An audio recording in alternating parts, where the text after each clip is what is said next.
پھر جہاد کی کئی قسمیں ہیں. احمد شریف کی بھی حدیث ہے، مسند احمد کی. امام ابو داؤد نے ابو داؤد شریف کے اندر بھی، سنن ابی داؤد کے اندر بھی حدیث لائی ہے کہ جاہد المشرکین باموالکم وانفسکم والسنتکم.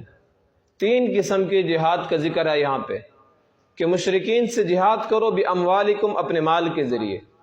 نمبر 2 وانفسکم، اپنی جانوں کے ذریعے. نمبر 3 والسنتکم، اپنی زبانوں کے ذریعے.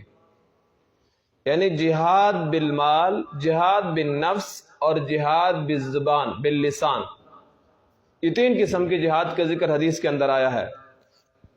زبان سے جہاد جو ہے اس کے اندر تبلیغ بھی آ جاتی ہے، تبلیغ دین. اور تبلیغ کا مفہوم بہت وسیع ہے، پہلے آپ کو بتا دیا تھا. تبلیغ کا مطلب صرف یہ نہیں کہ انسان سے روزہ لگا لے. یہی جو ہمارا درس شروع ہے یہ بھی تبلیغ ہے. جمعے کے دن امام مسجد کے ممبر پر بیٹھ کر جب بیان کر رہا ہوتا ہے وہ بھی تبلیغ کر رہا ہوتا ہے.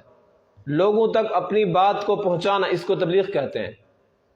چاہے وہ چل پھر کر ہو، چاہے وہ جمعے کے ذریعے ہو، چاہے وہ سوشل میڈیا کے ذریعے ہو، چاہے وہ کسی ریڈیو کے ذریعے ہو، جس طریقے سے بھی ہو، اپنی بات کو یعنی دین کی بات کو لوگوں تک پہنچانا، اسی کا نام تبلیغ ہے.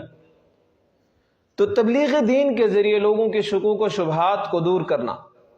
آج لفظ جہاد کو اتنا بدنام کیا جا رہا ہے کہ قرآن مجید کا ترجمہ کرنے سے علماء ڈرتے ہیں، حدیث کا صحیح مفہوم بیان کرنے سے بھی لوگ ڈرتے ہیں.